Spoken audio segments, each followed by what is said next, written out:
Welcome back, everybody. I hope you're all doing okay and had a restful and quiet spring break. As you can see, if you look at the syllabus, your note card assignment is due very soon.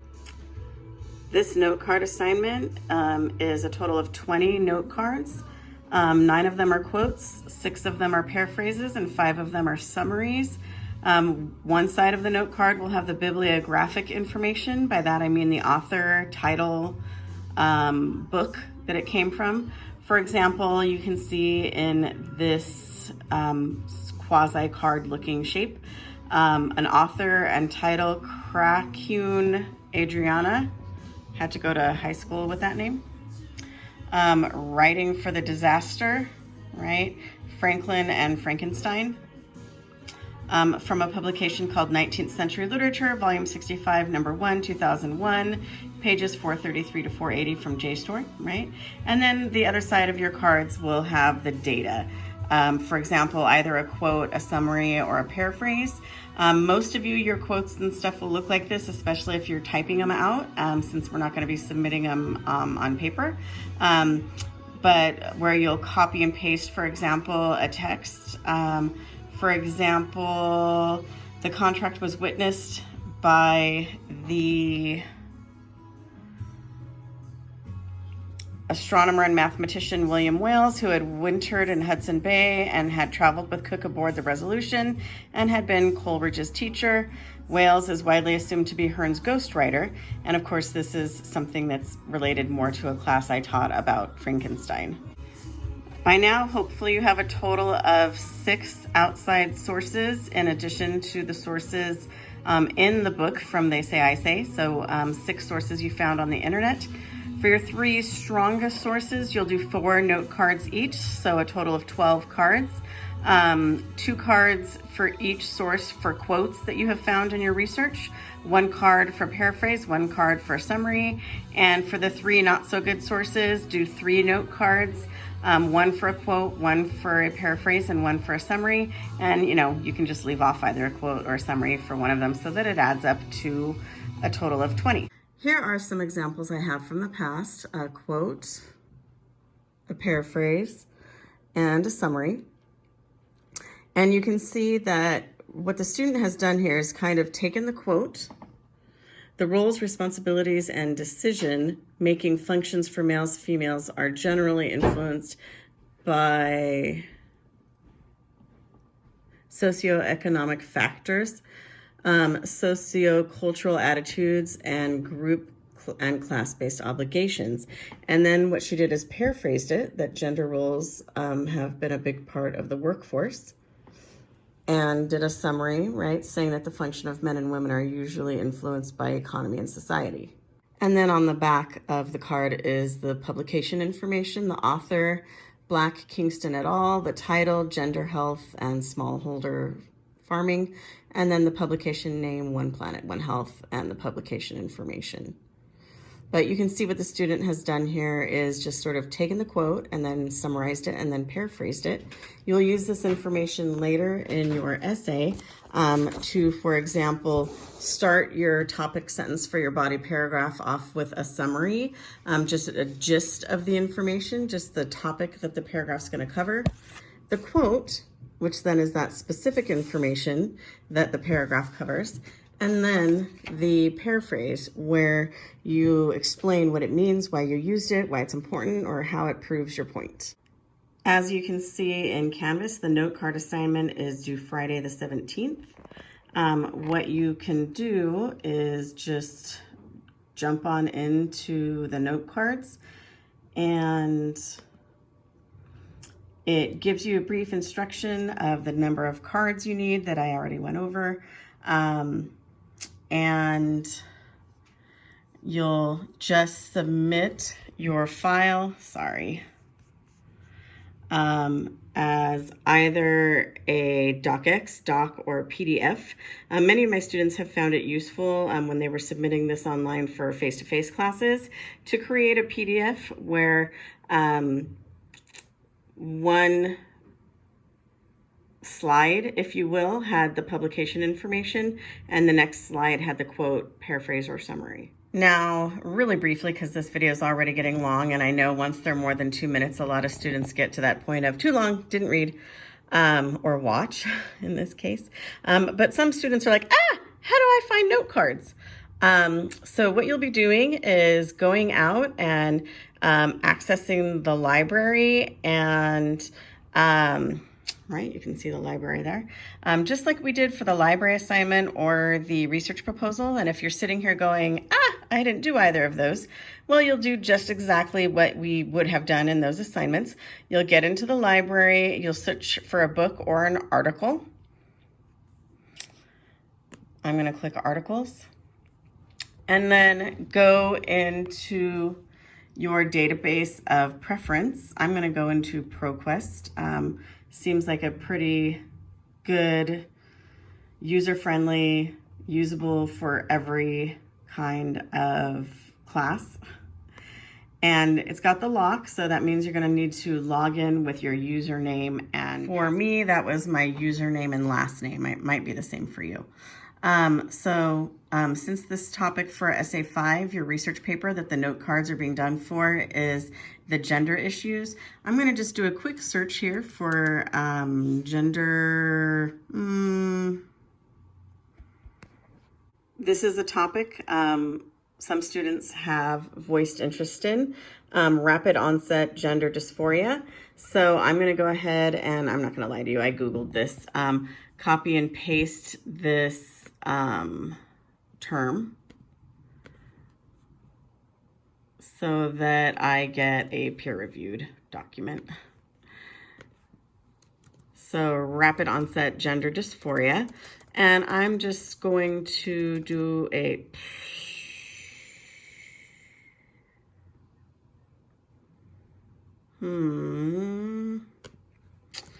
okay. A search for that and see which articles come up for me. And you can see, oh, there's only 286. You'll be fine. And so what many students do, this is where when you were doing the library assignment, you just, clicked on the citation tool and copied and pasted it into your library assignment. Or copied and pasted the citation information into your research proposal. Well, now what you're doing is starting to read these articles. And I know some people look at this and they open up the article. I'm just going to open the first one for schnitz and giggles. And they look and they start reading and notice that, well, this one's actually not bad. It's 1,000 words. But sometimes you'll find a 25 or 50 page article and students are like, oh my God, I don't have time to read all this. It's due in 4 days. So really the nice thing ProQuest does, notice, is it highlights your search terms in yellow. So you can kind of just look and read the only part that is of interest to you for the essay, right? Which is this little paragraph here. And then kind of read it to yourself. You don't need to use this essay specifically, but if you are going through the motions, or if I am going through the motions for you of what you would do, you just read it to yourself. So here we see what is potentially a concern, a problem, right? Littman added that more research is needed to determine that the prevalence of rapid onset gender dysphoria, whether adolescent onset gender dysphoria and rapid onset gender dysphoria are temporary or likely to be long-term, and how to best support individuals with this. Surveying parents and teens, looking at their symptoms, if they were resolved in 1 to 3 years without treatment. And the reason why this is important, because of course, with dysphoria, if a child or adolescent, someone between 12 and 18, suddenly doesn't relate to their gender and they move forward with a permanent gender transition, and then, as happens very frequently with dysphoria, they kind of come back to themselves. Not to say everyone does or should or will, it's just a statistic. And then if someone has gone through and made a transition and then changed their minds and they want to go back, sometimes they can't. So here we see a huge problem that is faced on the topic of gender and identity. What if someone at one point doesn't relate to their gender? Is the solution to make a gender change? And the huge cup of sardines that happens when you go through, I must do something now to change it, and then the person grows out of it. The huge arguments going back and forth. It's not just a phase, it is a phase. It's just a trend, you'll grow out of it. And then what if they then are denied what it is they want? So you can see the huge problem that's here. And so, of course, a solution needs to come up. This argument here in this essay is that they should do some studies, and will this work or will it not work? But this is an example of something that you might quote. So I've copied it, and I'm just going to show you how you would put this as a note card. So I have opened up my PowerPoint program, and I am just going to create a simple theme. And I am going to paste my text.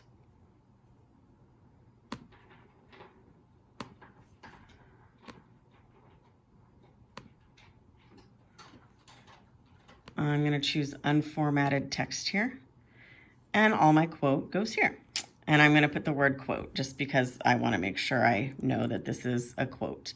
You can do, interesting things. You can make your text smaller. You can, size it. You can move it. Oh, sorry, that's not the move. See, Professor Haney's not perfect. You can move it up or down. And then you can also move this, right? That kind of thing.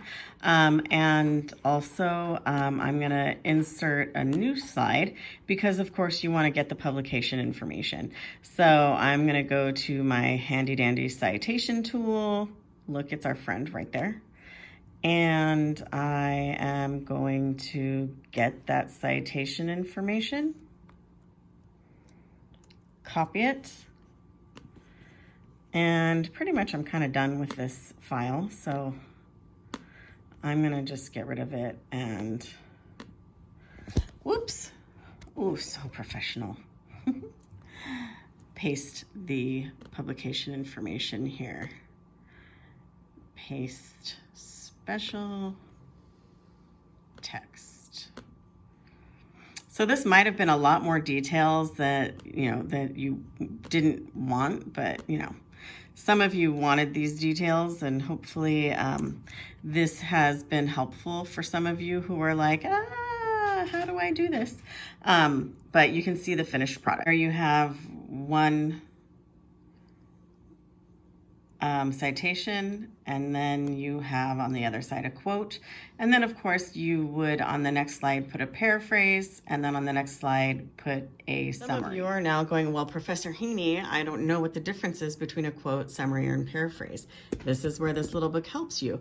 You may recall right before spring break there were a set of discussion questions that specifically said, ooh, this is going to help you answer the note card assignment. Ooh, chapters 50, 51, and 52 are about research.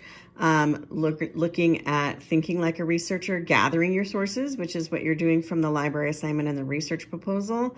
And then chapters 51 and 52 are about managing your information and taking notes. So chapter 50, starting on page 370, is going to show you how to take notes. On page 372, we have this very interesting section on being responsible with your note-taking so that you don't accidentally commit plagiarism, where you use someone else's idea purposely or accidentally and repeat it as if it's yours. And taking notes, right? Using the idea, keeping the source close, using quotation marks when you're quoting. And here is how you generate a summary. On page 373, that's the condensed information that captures the main idea, reducing a chapter to a short paragraph. The next page shows a passage about marine pollution and shows you how to do notes and summaries. I'm going to just zip through this because this is getting long, but here's the example of the source, the exact text.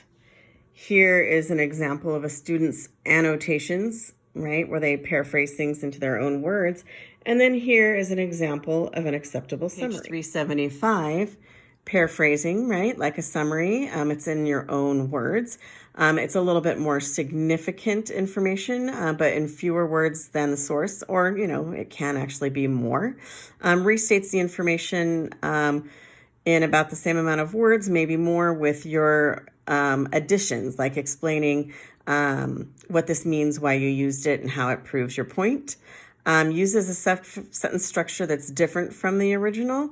If you do use choice phrases or words, you should still use quotation marks. So here's the example of an acceptable paraphrase. Sorry, it was pretty long. I'm hoping this was very useful information for you in your note card assignment. And so please make sure you get that done.